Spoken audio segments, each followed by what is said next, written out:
لا شريك له ونشهد أن سيدنا ومولانا محمدا عبده ورسوله اما بعد صدر محترم دارالعلوم کے رکن شورا، اساتذہ کرام اور عزیز طلبہ، ہندوستان کی آزادی اس کا مطلب ہے کہ 250 سال تک غلامی کی پستی کے اندر پڑے ہوئے لوگ ان زنجیروں کو توڑ کر آزاد ہوئے. یہ ایک بہت بڑی چیز ہے. غلامی تو غلامی ہی ہے، اور آزادی کا مطلب یہ ہے کہ ہر ملک کے رہنے والے یہ سمجھتے ہیں کہ یہ ملک ہمارا ہے اور اس ملک کی آزادی کے لیے ہم نے قربانی دی ہے. یہ بہت بڑی نعمت ہے. ملک کی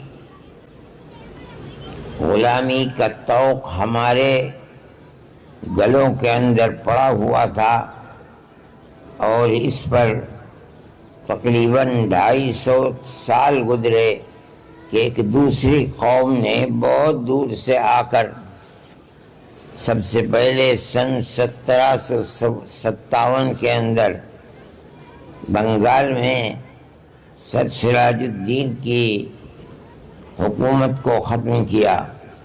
پھر وہاں سے ہوتے ہوتے ہوتے ہوتے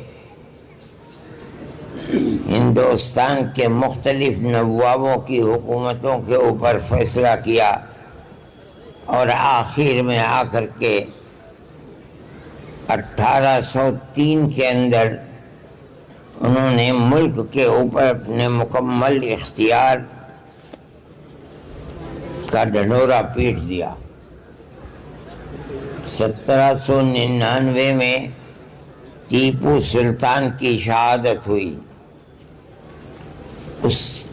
ان کے جسم کے پاس کھڑے ہو کر کے، مردہ جسم کے پاس، انگریز کرنل نے کہا تھا کہ آج اس کی موت کے بعد ہندوستان ہمارا ہے. نوابین بہت تھے، لیکن انگریز یہ سمجھتا تھا کہ ان کو اپنے مقصد کے مطابق استعمال کرنا ہمارے لیے ممکن ہے، لیکن ایسی ذات جو کسی صورت میں غلامی کو قبول نہیں کر سکتی، وہ صرف سلطان ٹیپو کی شخصیت تھی. چنانچہ یہی ہوا. ہر شخص اپنے بزرگوں کی تاریخ کو یاد کرتا ہے. ہم بھی اپنی تاریخ کو یاد کرتے ہیں، اپنے بزرگوں کی تاریخ کو یاد کرتے ہیں. آپ لوگوں کو یاد رکھنا چاہیے، سننا چاہیے، پڑھنا چاہیے، اور یہ جاننا چاہیے. میں یہ بات کہتا ہوں کہ ملک کی آزادی کا سب سے پہلا پتھر مسلمان اور علماء نے رکھا ہے. دنیا کا کوئی شخص اس کا انکار نہیں کر سکتا. صحیح ہے، سراج الدین بنگال کی حکومت کو ختم کیا، انگریز نے رانچی کی حکومت کو ختم کیا. اسی طریقے پر تمام بادشاہ جو لوگ تھے نوابین، ان کی تمام حکومتوں کو ختم کیا، لڑا اور قتل کر دیا. لیکن وہ جنگ ملک کی آزادی کی جنگ نہیں تھی، وہ اقتدار کی جنگ تھی. ان کا اقتدار تھا. انگریز آیا اور ان کے اقتدار کے اوپر اس نے تلوار رکھی، اور وہ ان کے اقتدار کو چھیننا چاہتا تھا، مگر وہ لڑے اور لڑ کر ہار گئے، قتل ہو گئے. ہمیں اس سے کوئی بحث نہیں ہے. ہماری بحث تو اس طبقے سے ہے جو بوریوں کے اوپر بیٹھ کر علم نبوت کو حاصل کرتے تھے، نہ حکومت تھی ان کے پاس، نہ وہ اقتدار کی چاہت میں تھے۔ ان کا مقصد صرف ایک ہی مقصد تھا کہ غلامی کی جو زنجیر ہمارے اوپر پڑی ہوئی ہے، ہم اس زنجیر کو توڑنا چاہتے ہیں۔ کوئی حکومت ان کے پاس نہیں تھی۔ اس لیے میں آخری شاہان مغلیہ کے ساتھ کیا ہوا، انہوں نے کیا کیا، اس سے کوئی بحث نہیں۔ میں ٹیپو سلطان کے مسئلے سے کوئی بحث نہیں کرتا ہوں۔ میں تو صرف اس بات کو بتا رہا ہوں کہ اقتدار سے بالکل آزاد، کسی گوشے کے اندر اقتدار کی محبت ان کے دل کے اندر نہیں تھی۔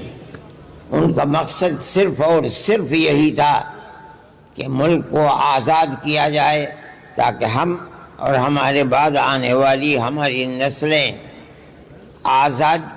آزادی کے ساتھ اپنے ملک کے اندر زندگی کو اختیار کر سکیں، اس کے سوا کچھ بھی نہیں تھا۔ ان میں کیا صورت پیش آئی اس کو یاد کرنا چاہیے۔ جب سن 1799 میں سلطان ٹیپو شہید ہو گئے، 2-3 سال کے اندر ملک کے جتنے نواب تھے سب کی چھاتی پر سوار ہو کر کے ان کو بھی انگریز نے اپنا غلام بنا لیا۔ تو سن 1803 میں اس نے یہ اعلان کیا کہ ملک بادشاہ سلامت کا ہے، جنتا اللہ کی ہے، لیکن اس ملک کے اندر حکومت آج سے ایسٹ انڈیا کمپنی ہماری ہے حکومت۔ ملک کی تقدیر یہاں سے آ کر کے بدلی ہے۔ یہاں وہ اعلان ہوا ہے کہ ہم حاکم ہیں، ہندوستان کا ہر شخص، ہندو ہو، مسلمان ہو، سکھ ہو، پارسی ہو، سب ہمارے غلام ہیں۔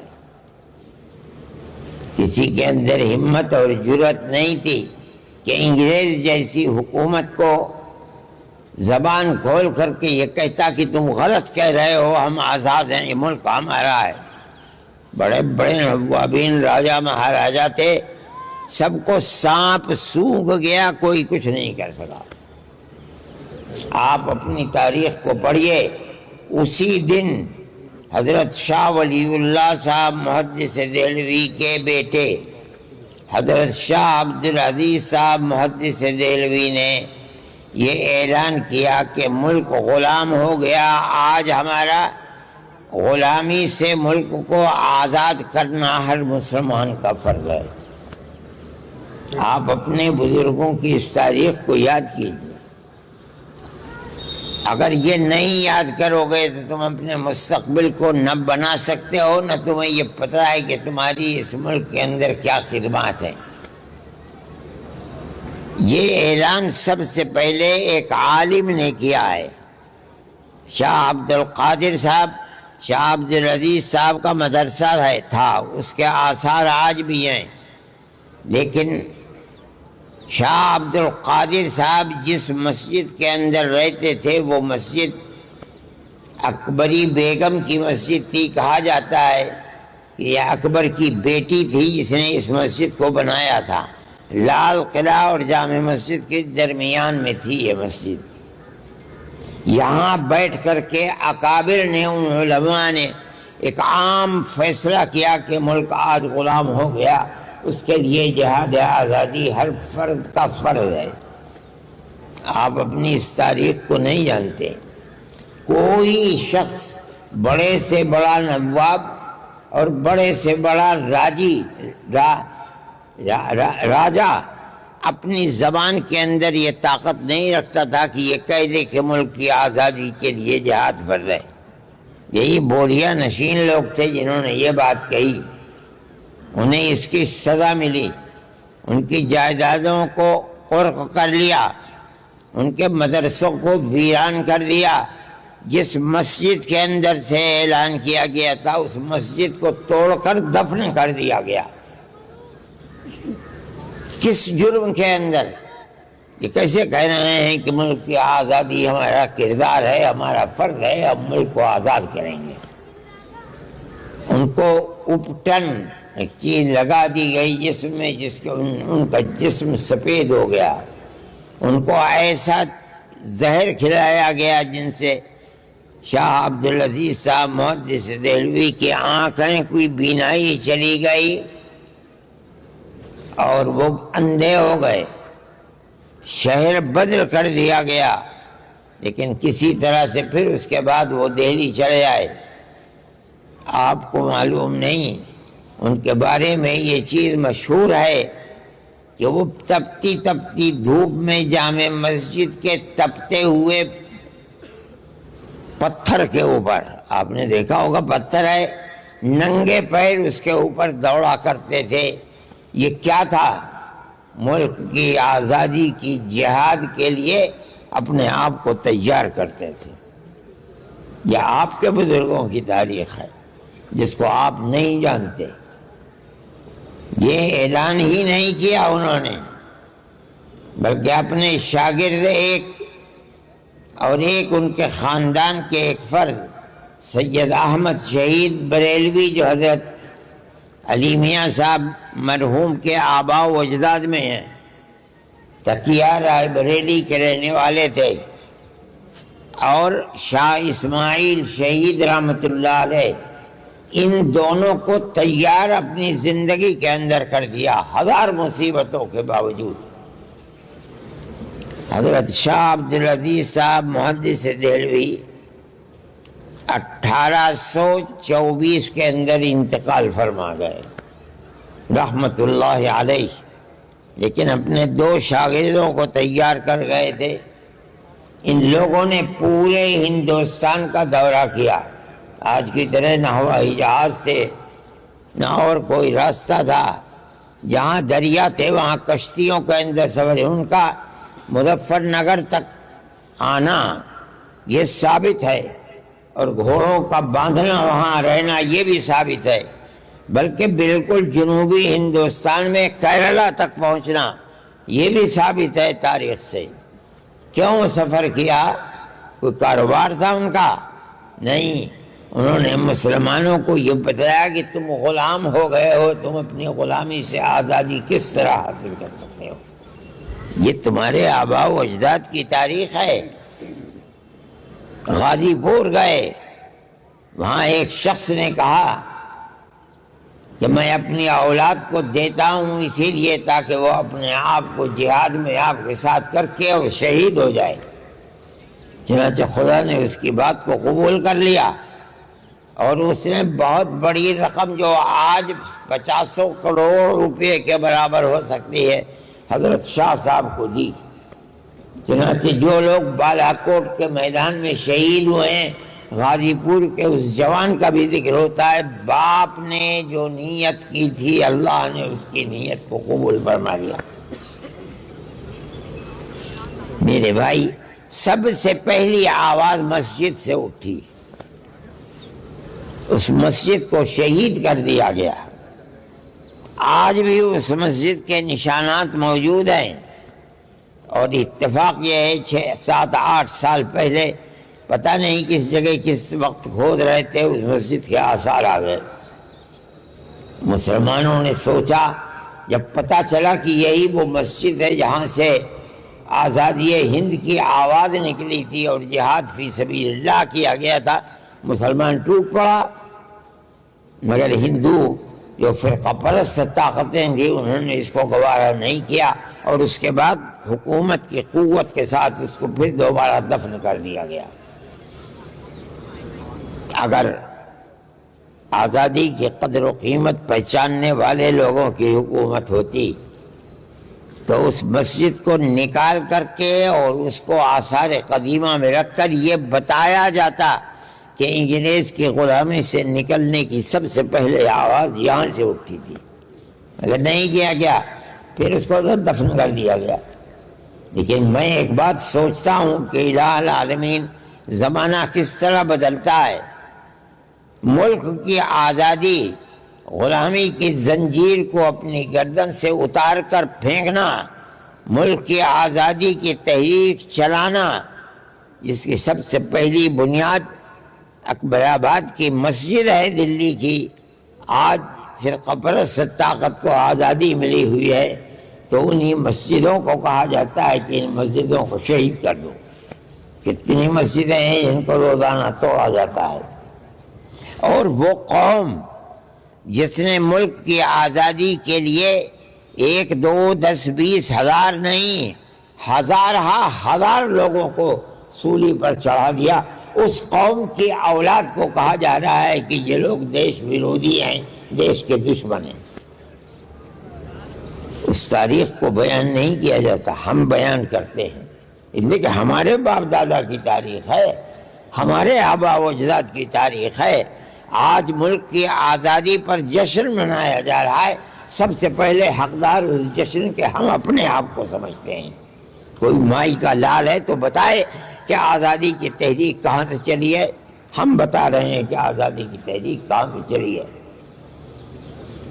میرے بھائی، یہ صورتحال، یہ تاریخ جو میں کہہ رہا ہوں، یہ مسلمانوں کی تاریخ ہے، اور اس تاریخ کی وجہ سے یہ پہلا پتھر ہے انگریزوں کی 250 سالہ حکومت کو کے اندر تزلزل پیدا کرنے کے لیے، اور پیدا کر دیا، اور کالا منہ ہو کر کے وہ اس ملک سے نکل کر اپنے ملک میں چلے گئے۔ یہ آپ کی تاریخ ہے، آپ کے آبا و اجداد کی تاریخ ہے۔ چنانچہ یہ قافلہ آگے چلتا رہا۔ حضرت شاہ عبدالعزیز نے اپنے 2 وارثوں کو، علمی وارثوں کو تیار کیا۔ وہ لوگ نکلے یہاں سے، اپنے قافلے کو مجاہدانہ لے کر کے رائے بریلی سے چلے، تکیے سے، اور انہوں نے اپنے لیے جس میدان کا انتخاب کیا تھا وہ آزاد قبائل شمال کے اندر پشاور کے اوپر، جانتے تھے کہ وہاں کے لوگ جنگجو ہیں، پیچھے ہٹنے والے نہیں ہیں۔ اسی حصے کو انہوں نے آزادی کے لیے جنا تھا، جمایا تھا، منتخب کیا تھا۔ چنانچہ اس انتخاب کا فائدہ ہوا، وہ لوگ لڑتے رہے، مرتے رہے، لیکن خدا کی قدرت ہے کہ اس سے نچلا حصہ جو تھا بالا کوٹ کا، یہاں بغاوت شروع ہو گئی۔ بغاوت کرنے والے مسلمان نہیں تھے، وہاں جنگ ہوئی، اور اس جنگ کے اندر دونوں کے دونوں شہید ہو گئے۔ آج بھی بہاولپور ان کا مزار ہے، بالا کوٹ کے اندر، اگرچہ میں وہاں کوشش کے باوجود نہیں جا سکا، لیکن میرا جی چاہتا تھا، جب میں جایا کرتا تھا جوان تھا پاکستان، کہ میں ان کے قبر کے اوپر جاؤں۔ میں نہیں جا سکا، لیکن وہ قبریں میں نے سنا ہے کہ آج بھی موجود ہیں۔ یہ ہمارے آبا و اجداد کی تاریخ ہے۔ لیکن ان دونوں کے شہید ہونے کے بعد ظاہر ہے کہ میدان جنگ کا رخ تبدیل ہو گیا۔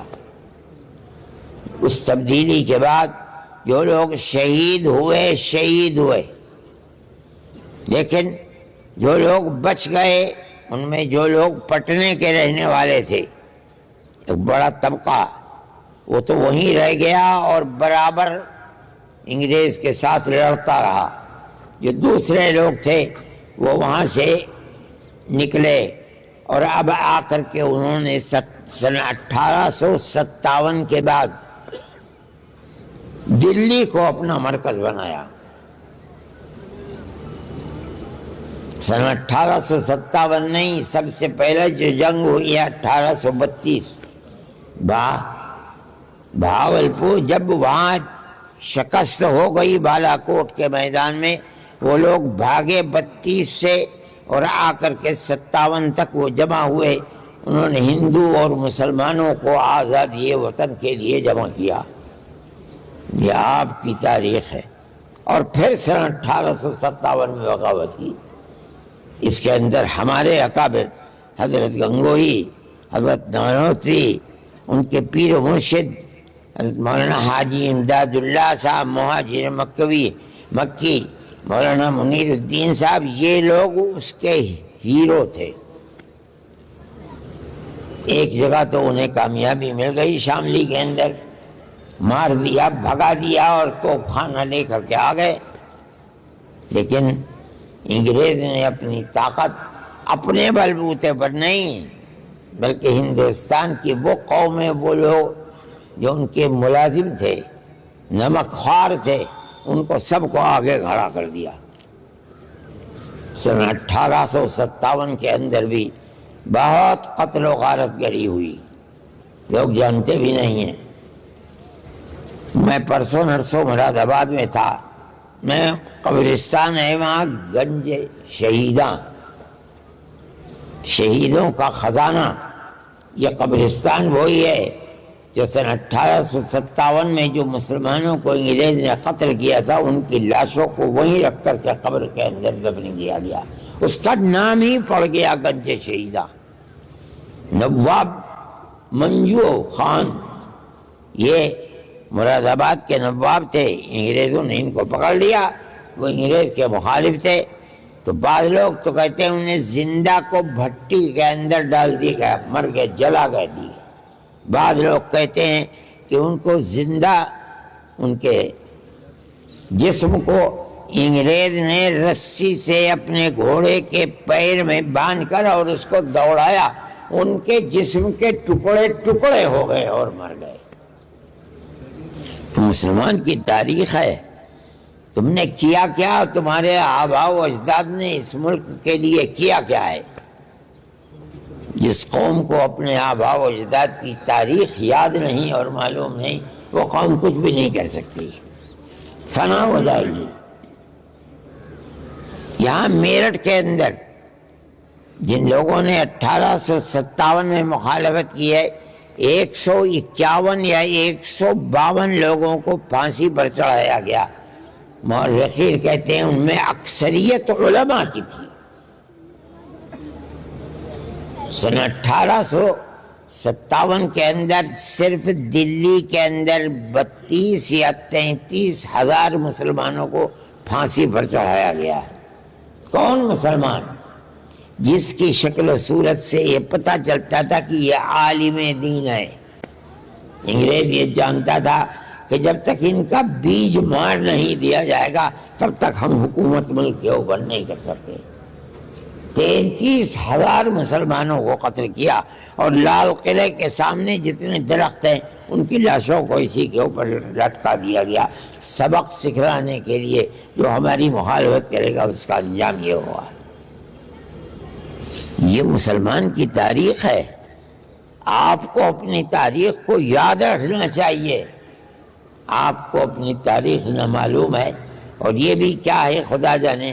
اس زمانے کے اندر چونکہ وہ انگریز کا زمانہ تھا، اس لیے دارالعلوم دیوبند کی بنیاد رکھی گئی۔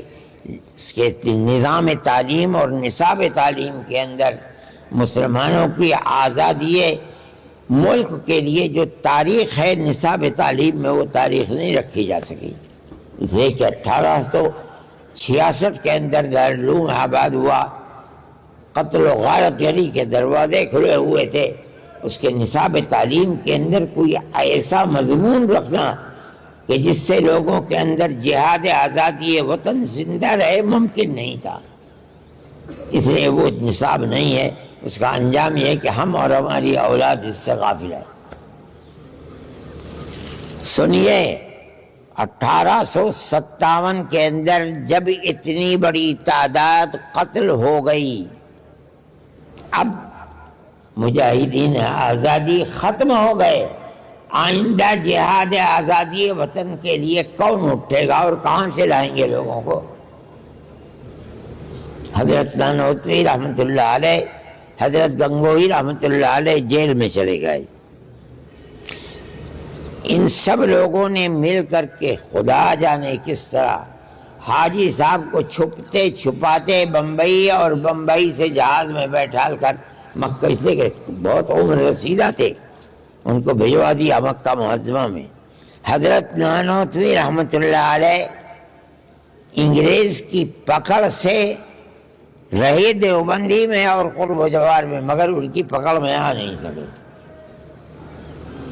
3 سال تک مستقل ان کو تلاش کیا جاتا رہا اور مسلمانوں کی تباہی بربادی کے لیے دروازے کھلے ہوئے تھے، برباد کیا جاتا رہا۔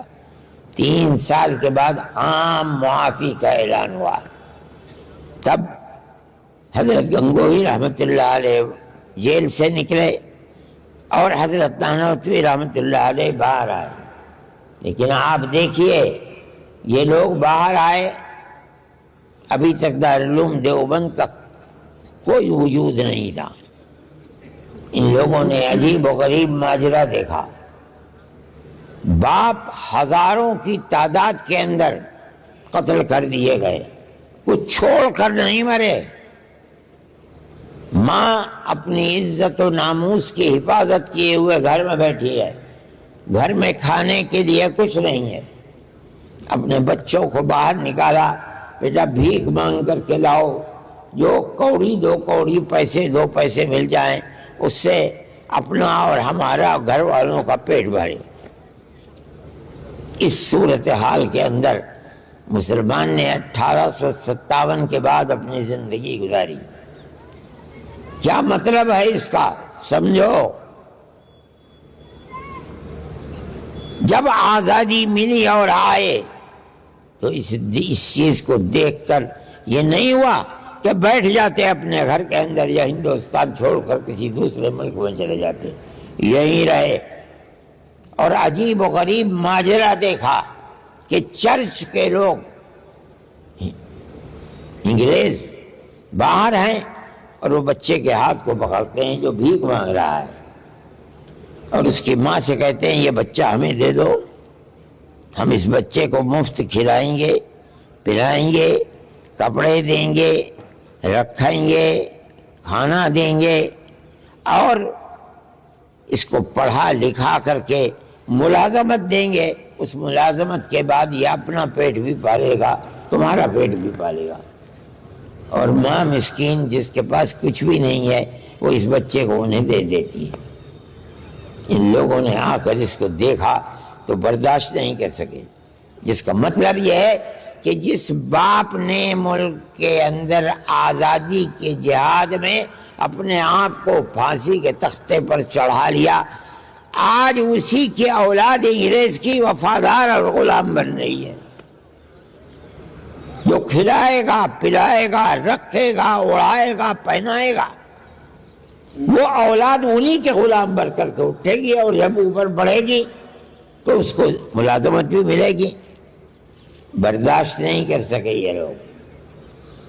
اسی وقت 9 سال کے بعد دارالعلوم دیوبند کی بنیاد رکھی 1866 میں، 57 میں جنگ ہوئی اور اس دارالعلوم کی بنیاد 1866 میں رکھ دی گئی، اور بالکل اسی طرح اپنا بچہ ہمیں دو، ہم مفت میں پڑھائیں گے، لکھائیں گے، کھانا دیں گے، اس کو رہنے کے لیے جگہ دیں گے، اس کو عالم دین بنائیں گے۔ اس کا مطلب بھی، اس کا باپ بھی انگریز کا دشمن تھا اور ملک کی جہادی کے لیے، جہاد کے لیے مر گیا، جان دے دی۔ یہ بچہ بھی اسی کی جگہ کھڑے ہو کر کے انگریز کی غلامی نہیں، انگریز کے مقابلے میں جہاد کرے گا۔ یہ بڑی عجیب و غریب چیز ہے۔ دارالعلوم دیوبند کی بنیاد رکھ دی گئی۔ صحیح ہے، انگریز تو یہ دعویٰ کرتا تھا کہ ہماری حکومت اتنی بڑی ہے کہ اس میں سورج غروب نہیں کرتا، دولت کے انبار اس کے پاتے۔ یہ جو کہہ رہے ہیں کہ مدرسے کو اس طرح چلائیں گے، ان کے پاس کیا ہے؟ یہ تو بوریا نشین ہے، صبح کو کھانا مل گیا ٹھیک ہے، شام کو مل گیا ٹھیک ہے، نہیں میرا پیٹ سے پتھر باندھ لیا۔ یہ تو ان کا تو کردار یہ تھا۔ یہ کہاں سے اتنی قوم کو پڑھا دیں گے؟ انہوں نے اپنی قوم کو پیغام دیا کہ اس مدرسے کو زندہ رکھو جس کے پاس جو طاقت ہے۔ اگر مدرسہ زندہ ہے دارالعلوم دیوبند، تم زندہ ہو، تمہاری آنے والی نسلیں زندہ ہے، تمہارے گھروں کے اندر اسلام و ایمان زندہ ہے۔ اگر مدرسہ مر گیا سب برباد ہو گیا۔ خدا نے ان کی آواز کے اندر وہ طاقت رکھی تھی کہ سارے ملک کے مسلمان اس کی زندگی کے اوپر چل پڑے۔ سب سے پہلے ایک چاندی کا روپیہ حضرت حاجی امداد اللہ صاحب مہاجر مکی نے دیا تھا، وہ آج تک دارالعلوم کے اندر محفوظ ہے۔ آپ کی تاریخ ہے، آپ کے بزرگوں کی تاریخ ہے۔ ملک کی آزادی کے اندر ان کا کردار کیا تھا؟ یہ کردار تھا، چنانچہ ان سے جو افراد پیدا ہوئے ہیں وہی لوگ کہ سب کچھ ہم دیں گے اور تم کو آزادی ہندوستان کے لیے مجاہد بنا کر کے اٹھائیں گے، اس کے اندر وہ ناکام ہو گئے، ہمارے اکابر کامیاب ہوئے۔ ایسے افراد پیدا ہو گئے، ان میں سب سے پہلی شخصیت ہمارے سب کے اکابر حضرت شیخ الہند مولانا محمود حسن رحمۃ اللہ علیہ، جنہوں نے پڑھا دارالعلوم میں، تربیت حاصل کی حضرت گنگوئی رحمۃ اللہ علیہ سے، شاگرد ہوئے حضرت نانوتوی رحمۃ اللہ علیہ کے۔ ان کے دلوں کے اندر جو آزادی وطن کا جوش تھا، اس آزادی وطن کے جوش کو انہوں نے اپنے اندر لیا اور دارالعلوم کی اسی چہار دیواری سے اتنے بڑے بڑے افراد کو پیدا کر دیا جنہوں نے اپنی جان آزادی وطن کے لیے دے دی۔ میرے بھائی، یہ آپ کی اپنی تاریخ ہے، آپ کے بزرگوں کی تاریخ ہے۔ اسی تاریخ کی وجہ سے دارالعلوم آج تک زندہ ہے اور انشاءاللہ ہمیشہ زندہ رہے گا۔ میں کہتا ہوں جتنے مدرسین ہیں وہ صرف تعلیم کے لیے ہی نہیں بنائے گئے تھے، بلکہ وہ آزادی وطن کے لیے مجاہد پیدا کرنا اصل مقصد تھا ان کا۔ مولانا مناظر حسن گیلانی دارالعلوم کے فاضل تھے، حضرت شیخ الہند رحمۃ اللہ علیہ کے فاضل تھے۔ وہ بیان کرتے ہیں حضرت شیخ الہند نے یہ کیا، میں جانتا ہوں کہ ان کا مقصد کیا تھا۔ حضرت شیخ الہند فرماتے ہیں حضرت نانوتوی کا مقصد کیا تھا دارالعلوم کو قائم کرنے کا؟ وہ یہ کہنا چاہتے ہیں کہ صرف تعلیم نہیں بلکہ ملک کی آزادی کے لیے مجاہد پیدا کرنا ان کا مقصد تھا، اور اس مقصد کے اندر وہ 100% کامیاب ہیں۔ حضرت شیخ الہند رحمۃ اللہ علیہ نے ایسی تاریخ اپنی پیش کی ہے کہ دنیا اس کی تاریخ کو پیش نہیں کر سکتا۔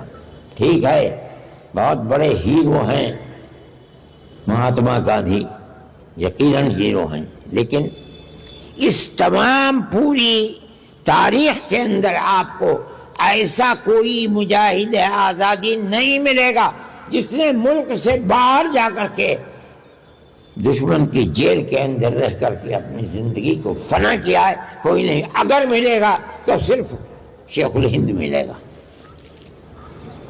یہ ان کا کردار تھا، اپنی زندگی کو فنا کر دیا۔ ایک مختصر سا آدمی، چھوٹا سا آدمی، بوڑھا آدمی، اگرچہ وہ بوڑھا آدمی زندہ ہے مگر وہاں کی سردی کے اندر اس کی زندگی بڑی مشکل تھی، اور یہی ہوا کہ 3 سال 4 مہینے جیل کے اندر رہ کر جب ہندوستان آئے ان کے اندر سکت نہیں تھی، لیکن میں اس شخص کے اندر جو آگ تھی ملک کی آزادی اور جہاد کے لیے، میں اس کی بات آپ کو سناؤں، آپ کو تعجب ہوگا۔ مسٹر مسٹن جو گورنر اتر پردیش، یہ تو اب ہو گیا، صوبہ جات متحدہ کا گورنر تھا، مسٹن کہا کرتا تھا، اس کو یاد رکھیے کہ اگر شیخ الہند کو جلا کر راکھ کر دیا جائے تو اس راکھ سے بھی انگریز کی دشمنی کی بو آئے گی۔ ایسا شخص تھا شیخ الہند۔ جہاز جب آتے ہیں تو ایک دم گودی پر نہیں رکھتے، کچھ فاصلے کے اوپر کھڑے ہو جاتے ہیں تاکہ گودی کا نظام صحیح کر لیا جائے۔ حضرت شیخ الہند رحمۃ اللہ علیہ کا جہاز جو آیا ہے تو گودی سے ذرا سا ہٹ کر کے پہلے رکا، تو ریاست بہاولپور کے جو مدار المحام کو یوں سمجھیے سیکریٹری تھے، وہ حضرت گنگوئی رحمۃ اللہ علیہ سے مرید تھے۔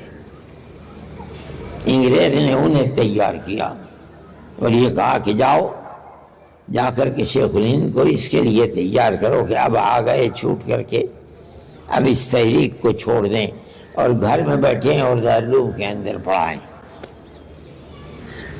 چنانچہ وہ گئے، ان کے پاس سیڑھی لگائی گئی سمندر کے اندر، اور اوپر گئے اور حضرت سے کہا کہ حضرت آپ تشریف لے گئے، بڑا نقصان ہو گیا، دارالعلوم دیوبند کی جو تعلیم کی بنیاد تھی آپ کی ذات سے تھی، آپ نہیں پڑھا رہے ہیں، دارالعلوم کا نقصان ہو گیا۔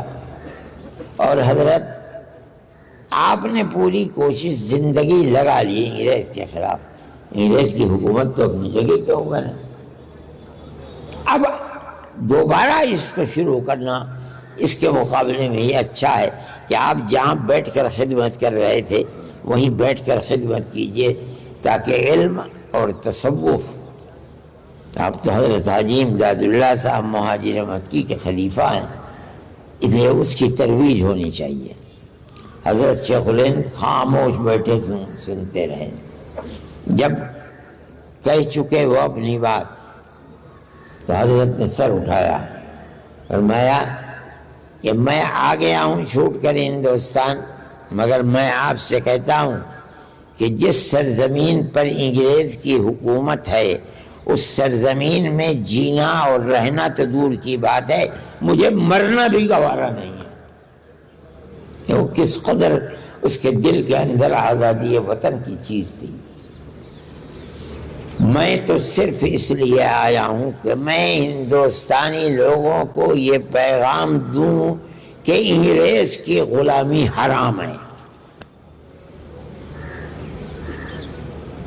اور ان کا نام تھا رحیم بخش، اور سر یہ انگریز کا خطاب تھا، رحیم بخش صاحب اگر میرے اندر چلنے کی طاقت نہیں رہی، ان کی بات کو سنیے کس قدر جذبہ ہے اس کے اندر، اگر میرے جسم کے اندر طاقت چلنے کی نہیں رہی تو میں ایک کھاٹ چارپائی کے اوپر لیٹ جاؤں گا اور اپنے شاگردوں سے کہوں گا کہ میری اس چارپائی کو اپنے کانوں پر لے کر گاؤں در گاؤں لے کر چلو، میں ہر جگہ یہ اعلان کروں گا انگریز کی غلامی حرام ہے۔ سر رحیم بخش خاموش رہ گئے، کس قدر آگ تھی اس شخص کے دل کے اندر۔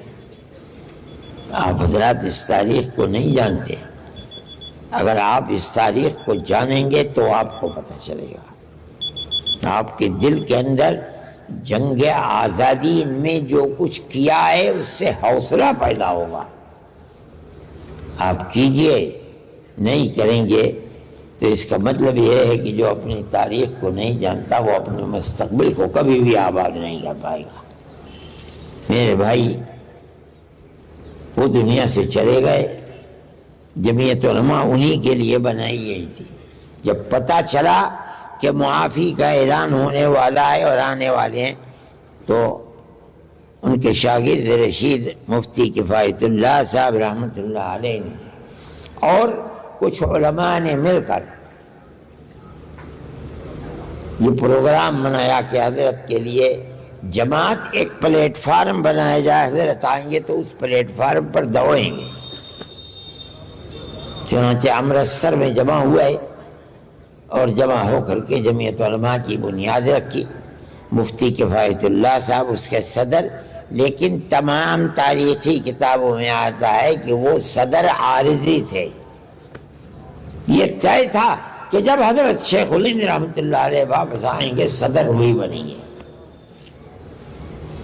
چند ماہ تشریف لائے اور اس کے بعد انتقال ہوگا، لیکن انتقال سے 12 دن پہلے دلی کے اندر جمعیت علماء کا جلسہ ہوا اور حضرت شیخ الہند رحمۃ اللہ علیہ کو جمعیت علماء کا مستقل صدر بنایا، صرف 12 دن کے لیے، اور 12 دن کے بعد ان کا انتقال ہو گیا۔ پھر اس کے بعد جمعیت علماء کا دوسرا صدر، لیکن انہوں نے ایک پیغام دیا تھا، آپ اس پیغام کو سنیے، الفاظ مکمل میرے سامنے نہیں ہیں، لیکن انہوں نے یہ فرمایا دیکھیے اس شخص کے اندر کتنی سمجھ تھی۔ علماء کام کر رہے تھے مدرسوں کے اندر، مسجدوں کے اندر، انہوں نے ایک پیغام دیا۔ انہوں نے یہ فرمایا کہ اسلام صرف پڑھنے پڑھانے کا نام نہیں ہے، اقتصادیات، سیاسیات، جنگ و جدال، یہ سب اسلام نے ان کو گھیر رکھا ہے۔ اللہ کا نبی میدان بدر کے اندر جنگ کر رہا ہے، احد میں جنگ کر رہا ہے، احزاب میں جنگ کر رہا ہے، فتح مکہ میں جنگ کر رہا ہے، یہ اسلامی تو ہے، صرف پڑھنے پڑھانے کے لیے نہیں۔ یہ تمام وہ چیزیں ہیں جو اسلام نے ان کا احاطہ کر رکھا ہے۔ اور فرمایا بڑی عجیب چیز، جو لوگ یہ سمجھتے ہیں کہ مسجد اور مدرسے کی چار دیواری میں اسلام کی خدمت کر کے وہ اسلام کے فرض کو ادا کر دیں گے، ان لوگوں کا یہ کردار اسلام کے دامن کو داغدار بنا رہا ہے۔ شیخ الہند کے سوا کوئی نہیں کہہ سکتا تھا یہ بات، اور اس کے 12 دن کے بعد اس دنیا سے چلے گئے، لیکن اپنے ان شاگردوں کو چھوڑ کر گئے جن شاگردوں نے ملک کی آزادی کے لیے قربانیاں دی۔ میں یہ کہتا ہوں مدرسوں کی اصل بنیاد یہ ہے۔ میں ایک مرتبہ ایک قصہ میں آپ کو سناتا ہوں۔ سہیل صدیقی ہیں جن کو پارلیمنٹ نے اقلیت کے اسکولوں کے لیے حق دیا تھا کہ وہ جس کو چاہیں اقلیتی کردار دے دے، ابھی ہیں، زندہ ہیں، بوڑھے بہت ہو گئے ہیں، اور بعض وزراء تھے بہار کے اور بھوپال کے، کانگریس کا زمانہ تھا، انہوں نے یہ طے کیا کہ ہم تمام مدارس کو ایک کمیٹی بنائیں جس کے اندر تمام مدارس کو سمیٹ کر اس کا ممبر بنائیں، اور 800 کروڑ روپے کا بجٹ بنایا، ان لوگوں کو ہم دیں گے۔ چنانچہ مسلمان بھی ایسے لوگ تھے کہ جو ان کے دام فریب میں آ گئے، اور وہ اجتماع میرے پاس بھی دعوت نامہ آیا اور بھی لوگوں کے پاس آیا، مگر ان لوگوں نے انکار کر دیا۔ وہ سمجھتے تھے کہ کیا ہوگا، میں نے کہا کہ میں تو جاؤں گا۔ اتفاق یہ میں بھول گیا، ایک وکیل صاحب آئے میرے پاس، انہوں نے کہا بھائی وہاں نہیں گئے آج تو۔ مجھے یاد آیا، میں گھر میں گھسا اور ایک جوڑا کپڑا بریف کیس میں رکھا اور فوراً رکشہ پکڑا۔ یہ 9:30 بجے سپر فاسٹ ٹرین جاتی ہے، میں اس سے دلی پہنچ گیا۔ صبح سے دوپہر تک کی مجلس تو پوری ہو چکی تھی، زور کے بعد پھر دوسری مجلس تھی۔ اس مجلس کے اندر میں پہنچ گیا اور میں پیچھے بیٹھ گیا دیکھنے کے لیے کہتے کیا ہیں۔ اس کے اندر جو لوگ تھے ہال بھرا ہوا تھا، اپنے لوگ تھے مگر صبح سے سن رہے تھے، اور کوئی کہتا تھا کہ آپ تو مائی باپ ہیں اور آپ نے اتنا بڑا بجٹ بنا دیا، ہمیں چندے کی ضرورت نہیں ہوگی اور ہم یہ کریں گے اور وہ کریں گے، چنا کریں گے، سب دم بخود، اس لیے کہ منسٹر بیٹھے ہوئے ہیں، وہ خود کہہ رہے ہیں کہ آپ آئیے اور ہمیں ٹرسٹ بناتے ہیں، اس ٹرسٹ کے اندر سے آپ کو امداد ملے گی۔ مجھ کو انہوں نے آگے بلا لیا،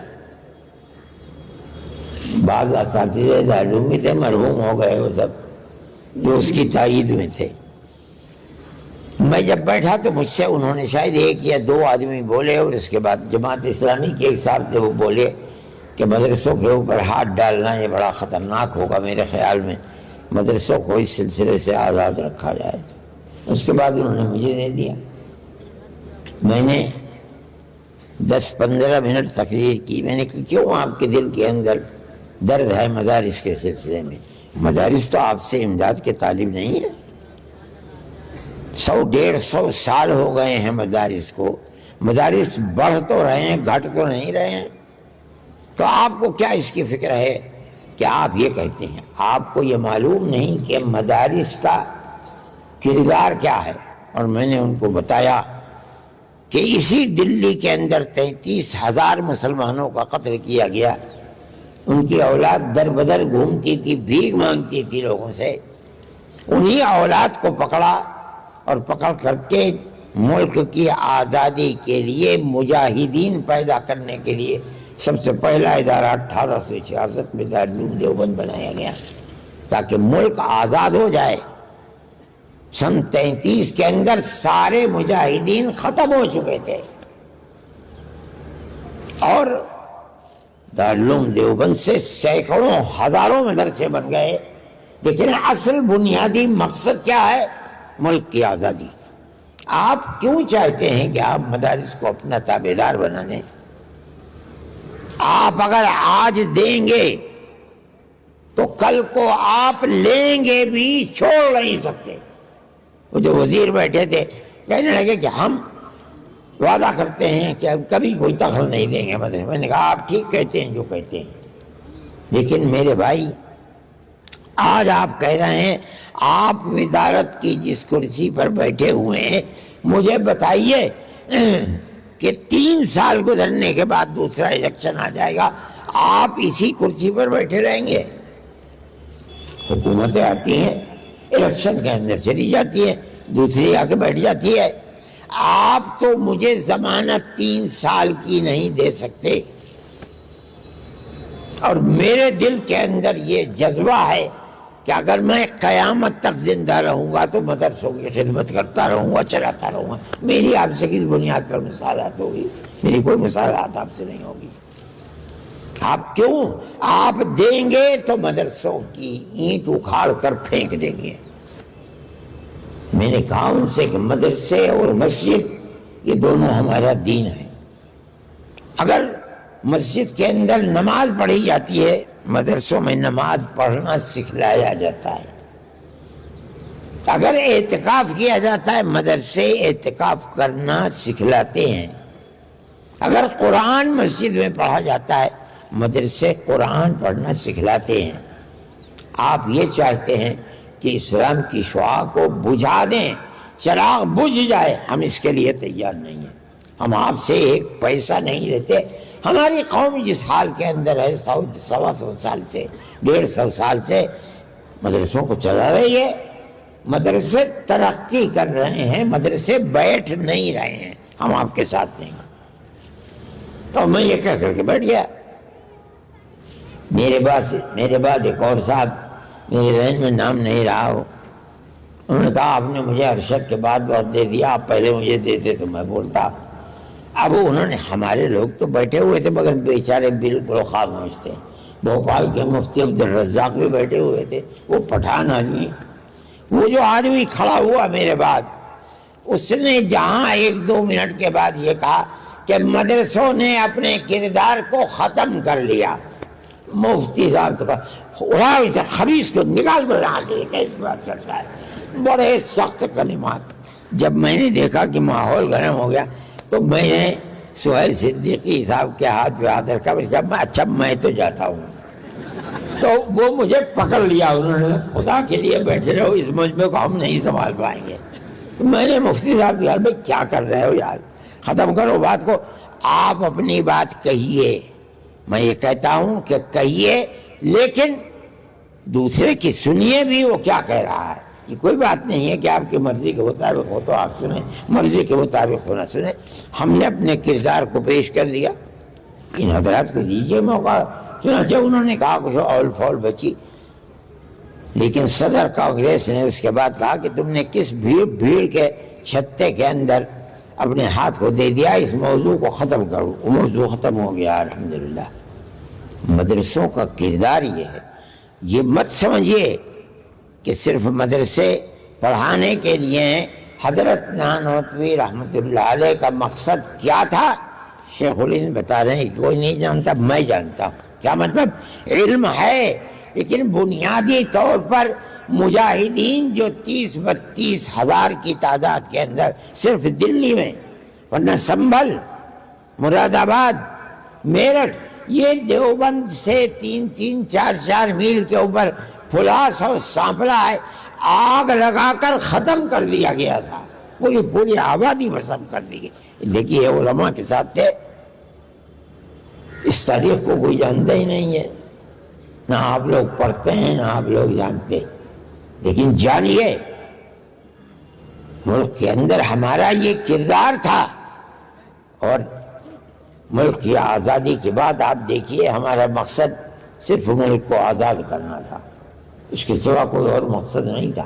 یہی وجہ ہے جس دن اعلان ہوا کہ ملک آزاد ہوا، جمعیت علماء ہند اور اس کے کارندے جیسے سوتا ہوا آدمی کروٹ لے لیتا ہے، اسی وقت اعلان کر دیا کہ آج سے جمعیت علماء ہند خالص مذہبی جماعت ہوگی، ہمارا حکومت سے کوئی کردار نہیں، ہم آپ سے کوئی تنخواہ نہیں لیتے، ہم آپ سے پیسے کے طالب نہیں ہیں، کسی وزارت کے طالب نہیں، آپ جو جی چاہے کیجئے، لیکن ہم اپنی قوم کی خدمت کریں گے، اس کے دین کی سلامتی کے لیے کام کریں گے۔ دنیا کا کوئی قوم یا کوئی قوم اس کردار کو پیش نہیں کر سکتی ہے، ورنہ ہمارے اکابر بھی شریک ہو جاتے، بڑے بڑے وزیر اور منسٹر ہوا کرتے، کوئی فرد بشر ایسا نہیں ہے کہ جس نے اس کے بعد گورنمنٹ ہندوستان کی کانگریس سے ایک پیسہ بھی لیا ہو۔ میں اس کردار کو آپ کے سامنے یہ بتا رہا ہوں کہ حکومتیں اس کردار سے ناواقف ہیں۔ بات خراب ہو گئی، ملک آزاد ہو گیا، ملک کی آزادی کے بعد وہ طبقہ جس کو آزادی کے اندر کوئی قربانی دینے کی توفیق بھی نہیں ہوئی، وہ حکومتوں کے اندر آتے رہے یکے بعد دیگرے، اور انہوں نے مسلمانوں کی اس تاریخ کو موت کے گھاٹ اتار دیا۔ وہ جن کے آبا و اجداد ملک کی آزادی کے لیے پھانسی پر لٹک چکے، ان کی اولاد کو آج کہا جا رہا ہے کہ یہ دیش ویرودھی ہیں، ملک کے دشمن ہیں یہ لوگ، ان کو جیلوں میں ڈال دیا جاتا ہے۔ ابھی آپ نے کل پرسوں اخبار میں دیکھا ہوگا کہ یہی بنیاد تھی، لیکن ثبوت نہیں پیش کر سکے، حالانکہ ثبوت ہونا چاہیے، ثبوت نہیں پیش کرے کبھی ہائی کورٹ ورنہ سپریم کورٹ نے آزاد کر دیتا ہے کہ کوئی ثبوت مہیا نہیں ہوا، چلے جائیے۔ میں ایک دفعہ راہل جی کے پاس گیا، راہل ظاہر ہے کہ گاندھی فیملی کے لوگ تھے، نہرو فیملی کے لوگ تھے، ان کی سوچ چل رہی تھی۔ میں نے ان سے کہا کہ آپ کیا کر رہے ہیں، فائدہ کیا ہے آپ کے اس عمل سے جو آپ کر رہے ہیں؟ وہ قوم جس قوم نے ملک کی آزادی کے لیے قربانی دی ہے، جس کو آپ نہیں جانتے، آپ کی ماں نہیں جانتی، وہ تو یہاں کے رہنے والے نہیں تھے، اگر آپ کے نانا زندہ ہوتے، دادا زندہ ہوتے، تو وہ آپ کو بتاتے کہ مسلمان نے کیا کردار پیش کیا ہے۔ آپ کیا کردار پیش کر رہے ہیں، مسلمان کے ساتھ کیا ہو رہا ہے آپ نہیں جانتے۔ بہت میری بات چیت ہوئی اور میں نے یہ کہا کہ میری ایک تجویز ہے، آپ اس تجویز کو دیکھیے، یہ مسلمان بچے اگر مر جائیں مہینے 2 مہینے سال 2 سال کے اندر، باپ اور ماں کو ان کے موت کے بعد دنیا میں زندہ رہتے ہیں اور بھول جاتے ہیں کہ جوان بیٹا تھا مر گیا، یہ صورت کہ وہ 10 سال 15 سال 20 سال 26 سال سے جیل کے اندر زندہ ہے، ماں باپ روتے روتے اندھے ہو جاتے ہیں۔ آپ کا کیا کردار ہے اس کے اندر؟ اس وقت کانگریس کی حکومت تھی، یعنی میں کیا کہ میں نے کہا میری 2 تجویزیں ہیں، میں مقدمے لڑتا ہوں، جمعیت علماء مقدمات ان کی لڑتی ہے، اور آخر میں ہمیں جواب یہ مل جاتا ہے کہ ثبوت نہیں تھے، اس لیے 10 سال 15 سال 18 سال کے بعد آپ کہتے ہیں باعزت بری ہو گیا۔ چلیے آپ نے باعزت بری کر دیا، ہمیں خوشی ہوتی ہے، لیکن یہ بتائیے اس کی زندگی تو آپ نے برباد کر دی، اب یہ کرے گا کیا؟ تو کیا کیا جائے؟ میں نے کہا اس کی 2 صورتیں ہیں، جو پولیس رپورٹ تیار کرتی ہے آپ ایک کمیٹی بنائیے، جو بہترین سے بہترین جج ریٹائر ہوں، اور ہندو بھی رکھیے، مسلمان بھی رکھیے، عیسائی بھی رکھیے، سکھ بھی رکھیے، سب کو بیٹھا دیجیے، جو پولیس کی رپورٹ ہے وہ رپورٹ پہلے ان کے سامنے آئے، پہلے یہ فیصلہ کریں کیا یہ رپورٹ سچی ہے، اس کے جو اندراجات ہیں مندرجات ہیں کیا واقعی صحیح ہیں یا غلط ہیں؟ اگر صحیح ہیں ہمیں کچھ لینا دینا نہیں، آپ چوراہے پر کھڑے ہو کر کے گولی مار دیجیے اس کو، ہم نہیں آپ سے کہیں گے آپ نے کیوں مار دیا۔ لیکن اگر نہیں ہے تو آج فیصلہ کر لیجئے کہ یہ رپورٹ اس لائق نہیں ہے، 18 سال تک جیل میں ڈال کر کے اس کو اور اس کے ماں باپ اور اولاد کو قتل مت کیجئے۔ کہنے لگے اچھا دیکھو میں کیا کرتا ہوں، مجھ سے کہا مجھے لسٹ دو۔ میں لسٹ کے لیے جمعیت علماء کے پاس لسٹ نہیں تھی کہ پورے ہندوستان میں کتنے لوگ جیلوں کے اندر بند ہیں، میں نے اخبارات میں اشتہارات دیے، ٹیلی فون سے جہاں جہاں لوگ تھے ان کو فون کیا، اور میں نے کہا کہ جو آدمی جیل میں ہے وہ اور کس جیل میں ہے،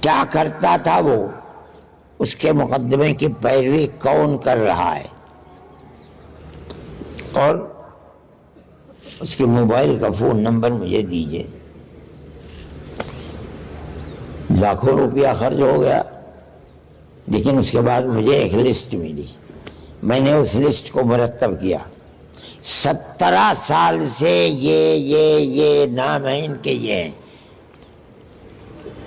آگے اسی لائن میں لکھ دیا فلاں جیل کے اندر ہے، یہ اس کا نمبر ہے، اور اس کا مقدمہ یہ آدمی لڑ رہا ہے، یہ اس کا نمبر ہے۔ اور 16 سال کے اندر اتنے لوگ ہیں، 15 سال میں اتنے لوگ ہیں، 14 میں اتنے لوگ ہیں، 13 میں اتنے ہیں، 12 میں اتنے ہیں، 10 میں 10 کے بعد میں نے ان کے نام دے دیے، اچھی خاصی لسٹ تھی وہ۔ پھر گیا میں، کھڑے ہو کے دیکھا اسے غور سے، کہا کہاں سے لائے تم یہ؟ میں نے کہا اس کے لیے میں نے لاکھوں روپیہ خرچ کیا اس لسٹ کو بنانے میں، یہ میں نے کہنے لگا دیکھو میں کیا کرتا ہوں۔ میں نے کہا بھائی ہو سکتا ہے کچھ ہو جائے۔ میرے پاس اگلے دن ڈپٹی ہوم منسٹر راجستھان کا تھا، اس کا فون آیا کہ میں ملنا چاہتا ہوں۔ میں نے کہا آپ مت آئیں، میں آؤں گا ملنے کے لیے۔ میں سمجھ گیا کہ یہ کیوں کر رہے ہیں، راہل نے ان سے کہا تھا، انہوں نے مجھ سے ملنا چاہا، اگر آپ آئیں گے تو 10 آدمی اپنی ضرورتوں کے لیے میرے پیچھے کھڑے ہو جائیں گے، میں آپ کے یہاں جاؤں گا کسی کو پتہ بھی نہیں چلے گا۔ آئی بی اور دوسرے افسران انہوں نے سب بیٹھا رکھے تھے۔ میں نے کھڑے ہو کر کے جو بات تھی میں نے ان کے سامنے کی، میں نے کہا کہ یہ صورتحال ہے، جن لوگوں کو گرفتار کیا جاتا ہے جب وہ آزاد ہو جاتے ہیں ہائی کورٹ اور سپریم کورٹ میں پہنچتے ہوئے، اس کا مطلب یہ ہے کہ پولیس کی بنائی ہوئی رپورٹ بے معنی ہے۔ آپ آج فیصلہ لے لیجئے اس کا اور یہ کمیٹی بنا دیجئے۔ سب خاموش رہے۔ منسٹر نے کہا کہ ٹھیک ہے یہ بات ٹھیک ہے، اب ہم اس کے اوپر کام کریں گے، لیکن میں یہ کہتا ہوں کہ ملک کے اندر فرقہ پرستی ایسا ننگا ناچ رہی ہے کہ چند ہی مہینے گزرے تھے کہ ناپید ہو گیا، پتہ ہی نہیں ہے کہاں وہ، اب نکال کے باہر کر دیا اسے۔ یہ ملک کی فرقہ پرستی کی طاقت ہے، ملک کو چلانے والی یہ طاقت نہیں، یہ ملک تو برباد ہو رہا ہے۔ ہمیں افسوس ہوتا ہے کہ ہمارے باپ دادا نے جس ملک کے لیے انگریز کی 9 10 سال کی جیل کاٹی ہے،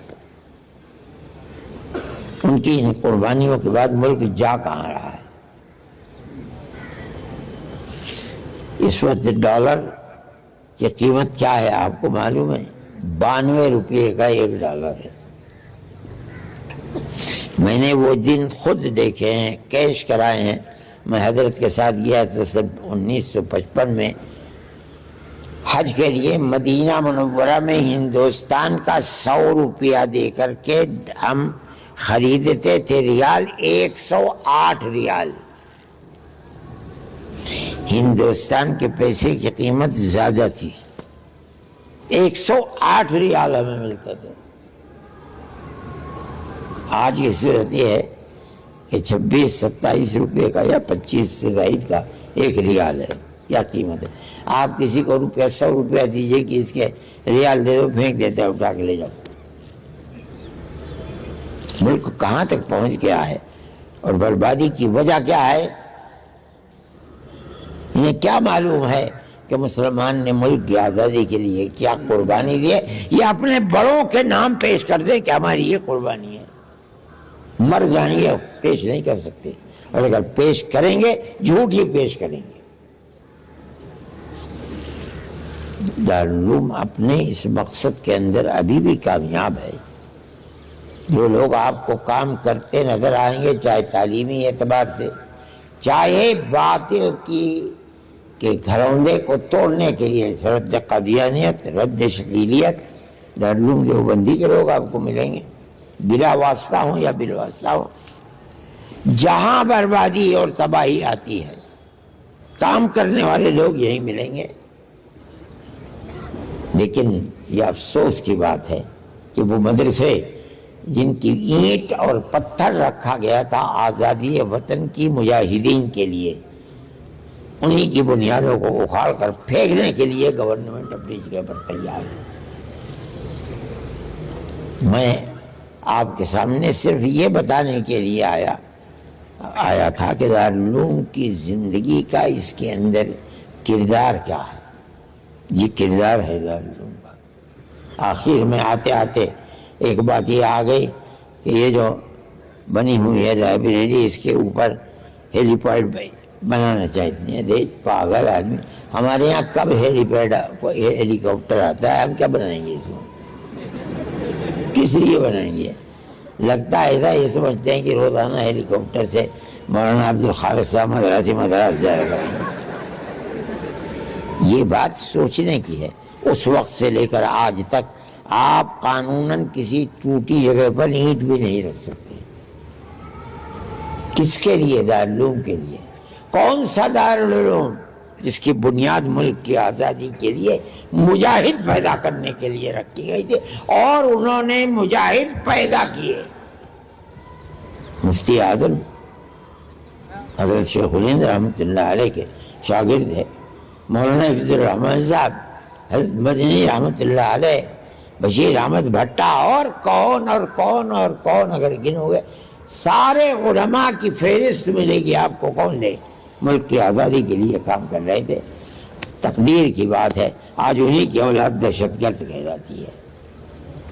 انہی کے بنائے ہوئے مدرسوں کو کہا جاتا ہے کہ یہ دہشت گردی کا اڈا ہے۔ میں کہتا ہوں کہ یہ ملک کی اور ملک پر حکومت کرنے والوں کی جہالت کی بات ہے، جانتے ہی نہیں کچھ، پڑھا ہی نہیں ہے کچھ۔ وہ کیا جانے کہ ملک کی آزادی کے لیے مسلمانوں کی قربانی کیا ہے۔ آپ کی قربانی یہ ہے، آپ اپنے اکابر کی تاریخ کو پڑھیے، ڈھونڈیے کتابیں، انہوں نے کیا کیا اور کیسے کیا، ان تمام چیزوں کو دیکھیے۔ میں یہ نہیں کہتا ہوں کہ کسی نے کچھ نہیں کیا ہوگا لوگوں نے۔ دیکھیں نا، اخلاف جو بعد میں آنے والے لوگ ہیں، اگر مسلمان ہے تو سب سے پہلے مسلمانوں کی قربانی کو آزادی کے اندر جو پیش ہوئی اسے پیش کرے گا۔ آپ اپنی قربانی کو پیش کیجئے۔ کون مائی کا لال ہے جو اپنے بزرگوں کی قربانی کو ہم پیش کر سکتے ہیں؟ اس لیے کہ ہمارا جہاد آزادی سن 1803 سے چلا ہے اور سن 1947 میں جا کر کے ختم ہوا ہے۔ ہم جانتے ہیں اس کو 150 سال تقریباً۔ کانگریس تو سن 1880 کے اندر پہلا جلسہ ہوا ہے کانگریس کا، اور میں آپ کو بتاتا ہوں، مولانا محمد میاں صاحب مرحوم کی کتاب کے اندر کانگریس کے سلسلے میں کانگریس کی بنیاد ملک کی آزادی کے لیے نہیں تھی۔ کانگریس تو خود کہتی ہے کہ ہمارے 1832 اور 1857 کے 2 جہاد جو انگریز کے خلاف تھے، اس کی وجہ سے جو ہندوستان اور ملکہ برطانیہ کے درمیان میں غلط فہمی پیدا ہوئی ہے، کانگریس اس غلط فہمی کو دور کرنے کے لیے بنائی جا رہی ہے۔ کہاں زمین و آسمان کا فرق ہے جمعیت علماء کی بنیاد ہے ملک کو آزاد کرانا، انگریز کے منہ کو کالا کرنا۔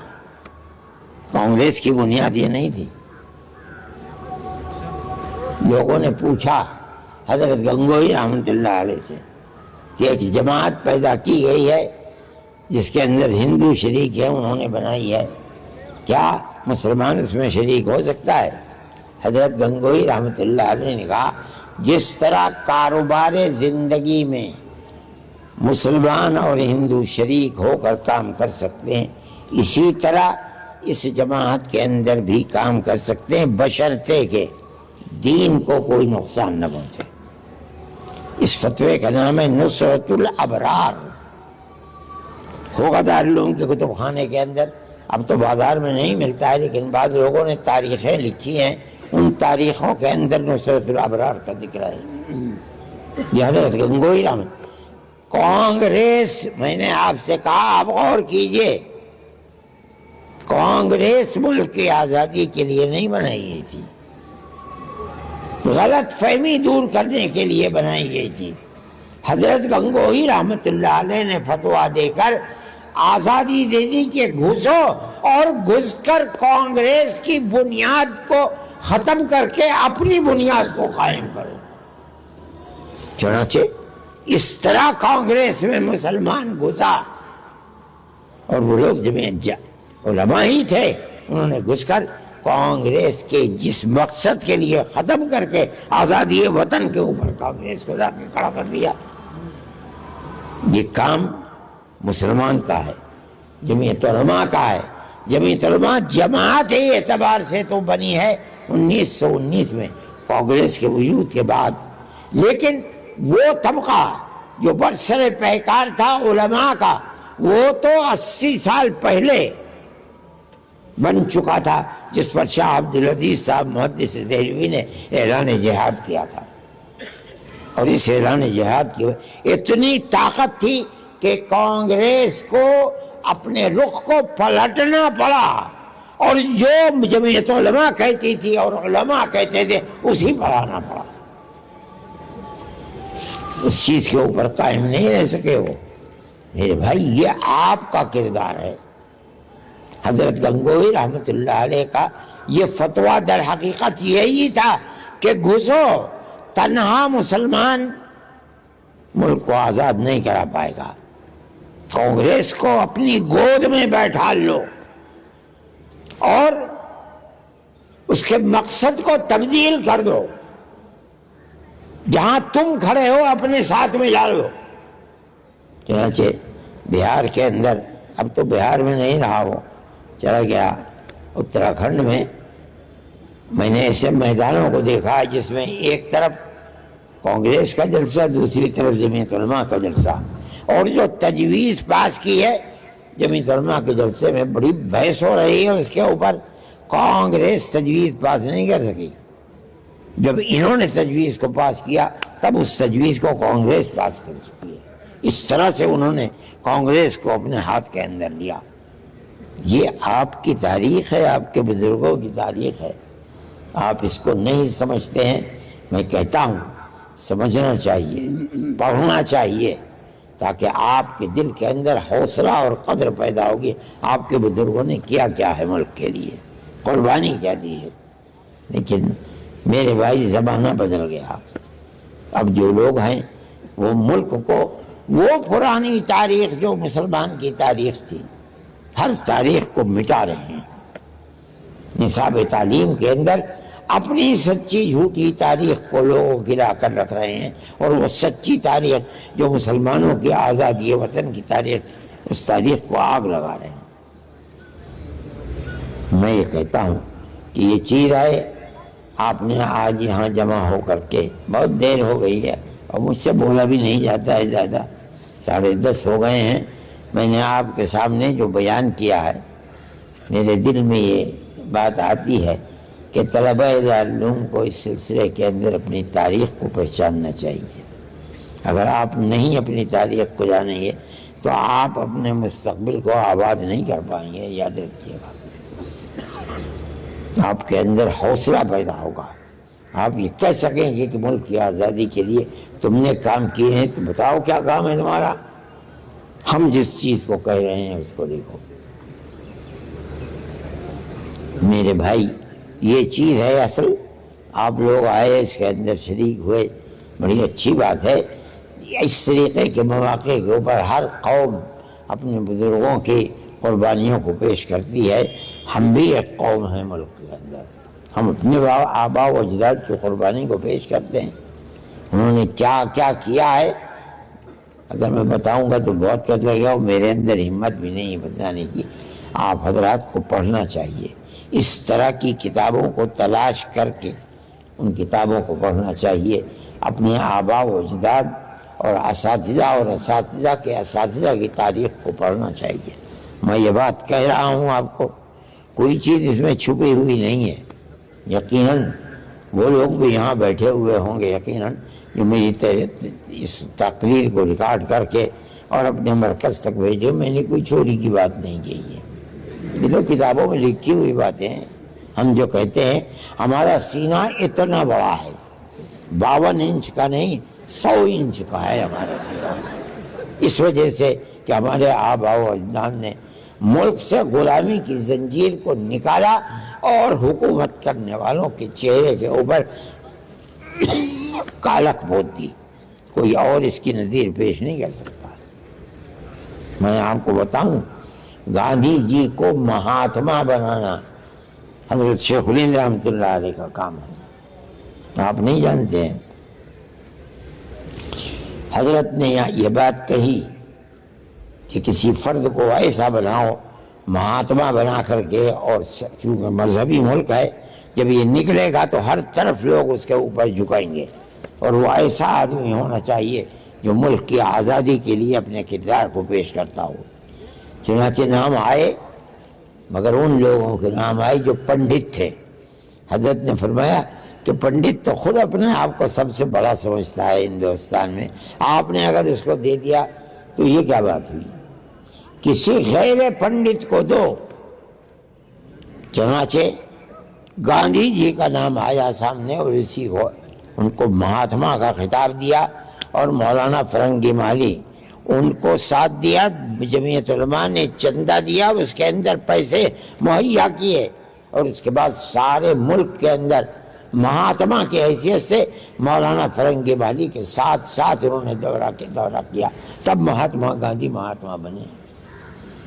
تو آپ سمجھیے اس تاریخ کو، یہ پاکیزہ تاریخ ہے جو آپ کی تاریخ ہے۔ اللہ تعالی مدارس کی بھی حفاظت فرمائے، مساجد کی بھی حفاظت فرمائے، اور اس کے ساتھ ساتھ ہمارے ملک میں اس پیار و محبت کو پیدا اللہ تعالیٰ فرما دے جو 1400 سال سے تاریخ کو امتیازی شان دینے والی تھی، کہ گاؤں در گاؤں مسلمان اور ہندو ساتھ رہتا تھا، ہر ایک چاچا کہہ کر کے دوسرے کو بلاتا تھا، دکھ اور درد کے اندر پیار کے ساتھ اس کے اندر شریک ہونا ہمارا ایک طرح امتیاز تھا۔ آپ کو بھی اس طرح امتیاز کو قبول کرنا چاہیے، اور مسلمانوں کے ساتھ اور غیر مسلموں کے ساتھ، مذہب اس کا کچھ بھی ہو، پیار و محبت، عزت و آبرو کے ساتھ ملنا چاہیے اور اس کی حفاظت کرنی چاہیے۔ تب آپ اپنے باپ دادا کے مستقبل کے محافظ ہوں گے۔ میں ایک قصہ سنا کے ختم کرتا ہوں۔ حضرت رحمۃ اللہ علیہ جیل میں تھے، یہاں سہارنپور کی، بہت سی جیلوں میں رہے ہیں، سہارنپور میں رہے ہیں، مراد آباد کی جیل میں رہے ہیں، بریلی کی جیل میں رہے ہیں، الہ آباد کی جیل میں رہے ہیں، اور سابرمتی جیل میں رہے، گجرات میں۔ میں یہ بات کہنا چاہتا تھا کہ ان حضرات نے جس طریقے پر قوم کی خدمت کی ہے وہ بڑی عجیب و غریب چیز ہے۔ یہاں ہندو بھی تھے، مسلمان بھی تھے، سہارنپور میں جیل میں حضرت رحمۃ اللہ علیہ کی مجلس لگتی تھی، سب ہندو مسلمان جمع ہو جاتے تھے۔ آپ غور سے سنیں اور اس کردار کو اپنی زندگی میں اتاریں۔ 2-3 دن گزر گئے، ایک ہندو نہیں آئے۔ تو حضرت نے کسی سے پوچھا کہ بھئی کیا طبیعت خراب ہے ان کی، کہاں رہ گئے؟ طبیعت تو خراب نہیں، پوچھو کیوں نہیں آئے، اگر طبیعت خراب ہے تو میں جاؤں؟ انہوں نے آ کے کہا نہیں طبیعت تو ٹھیک ہے ان کی، وہ خود آئے۔ آپ غور سے سنیے اس بات کو۔ حضرت نے فرمایا کیوں نہیں آتے ہیں آپ؟ کہنے لگے میں آپ کی مجلس میں نہیں آؤں گا، میں اگر آپ کی مجلس میں آؤں گا، آپ کی باتیں سنوں گا اور آپ کے کردار کو دیکھوں گا تو میں اپنے مذہب کو چھوڑ کر آپ کے مذہب کو اختیار کر لوں گا، اور میں اپنے مذہب کو چھوڑنا نہیں چاہتا، میں آپ کے پاس نہیں آؤں گا۔ یہ آپ کے اکابر کا کردار تھا، آپ اپنے اندر اس کردار کو پیدا کیجئے، ان کی تاریخ کو پڑھیے، تب جا کر کے آپ کی زندگی ان اکابر کے نہج کے اوپر چلنے والی زندگی بنے گی۔ اللہ دارالعلوم کی بھی حفاظت فرمائے، تمام مدارس اسلامیہ کی حفاظت فرمائے، مسجدوں کی حفاظت فرمائے، جو لوگ وابستہ ہیں مدارس اسلامیہ سے، اللہ ان کو اپنے اکابر کے نقش قدم پر چلنے کی توفیق عطا فرمائے، علم میں بھی برکت عطا فرمائے، عمل میں بھی برکت عطا فرمائے۔ وآخر دعوانا ان الحمدللہ رب العالمین۔ میرے بعد مولانا عبد الخالق